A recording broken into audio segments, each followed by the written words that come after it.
got so motherfucking design on right now. Bring it down, bring it down, bring it down. I got 3 old guys to walk.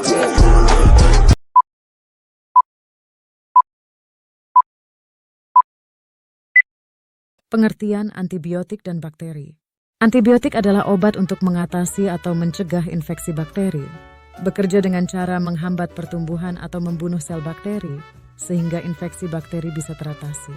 Obat ini telah digunakan untuk melawan infeksi berbagai bakteri pada tumbuhan, hewan, dan manusia.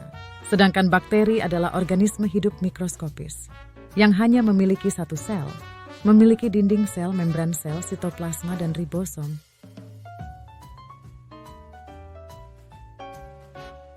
Beberapa bakteri memiliki flagela yang memungkinkan mereka untuk bergerak.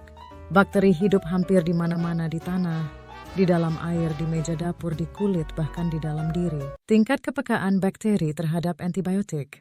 Penemuan antibiotik adalah salah satu kemajuan terpenting dalam kedokteran klinis dan kesehatan masyarakat. Penemuan ini meletakkan dasar bagi sejumlah kemajuan lainnya, termasuk kemampuan untuk melakukan operasi dengan lebih aman dan pengurangan angka kematian bayi dan ibu. Banyak antibiotik berasal dari keduanya. Bakteri atau jamur, misalnya penisilin yang dikeluarkan oleh jamur Penicillium, dapat membunuh bakteri. Hal ini karena mikroba menggunakan antibiotik untuk melawan mikroba lain. Tetapi penggunaan antibiotik dan lebih luas lagi antimikroba yang mencakup obat-obatan yang menargetkan tidak hanya bakteri tetapi juga virus dan jamur memiliki meledak dalam beberapa tahun terakhir. Antimikroba telah digunakan dalam skala industri sebagian karena tingginya jumlah resep pada manusia, tetapi lebih karena penggunaan rutin pada hewan ternak. Pada kenyataannya sejumlah besar antimikroba diekskresikan dari manusia dan hewan tidak berubah.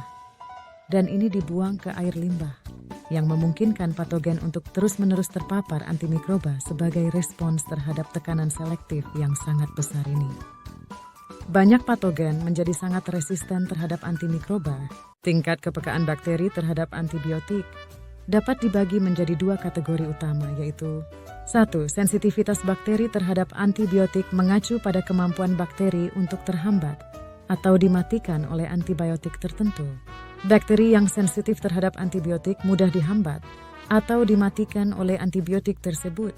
Antibiotik dapat bekerja dengan efektif untuk membunuh atau menghambat pertumbuhan bakteri, sehingga infeksi dapat diobati dengan baik. 2. Resistensi terhadap antibiotik. Secara umum ada 4 mekanisme bagaimana mereka menjadi resisten terhadap antimikroba. Mekanisme pertama adalah inaktivasi antibiotik atau modifikasi, yaitu di mana bakteri mengembangkan enzim spesifik yang menghancurkan dan menonaktifkan antimikroba. Salah satu contohnya adalah beta-laktamase, yaitu enzim bakteri yang menghancurkan antimikroba yang mengandung cincin beta-laktum, seperti penisilin dan sefalosporin, sehingga bakteri penghasil beta-laktamase kebal terhadap antimikroba. Mekanisme kedua adalah perubahan target atau tempat pengikatan antibiotik yang tidak dapat mengikat dimanapun menjadi tidak berguna. Salah satu contohnya adalah Staphylococcus aureus atau MRSA yang resisten terhadap metisilin yang mengubah lokasi pengikatan penisilinnya, sehingga menjadikannya antibiotik beta-laktam. Tidak dapat diikat oleh antibiotik apapun dalam keluarga penisilin. Mekanisme ketiga adalah dengan melewati penghambatan metabolik. Misalnya beberapa antibiotik, seperti sulfonamid mengganggu jalur metabolisme yang mensintesis asam folat, yang penting bagi organisme berbasis DNA. Tetapi untuk menyiasatinya, beberapa bakteri adalah mampu mengais asam folat dari lingkungan dengan menghindari kerja sulfonamid. Mekanisme keempat bergantung pada pencegahan akumulasi antibiotik. Salah satu cara yang dilakukan bakteri adalah dengan menurunkan permeabilitas membrannya terhadap antibiotika.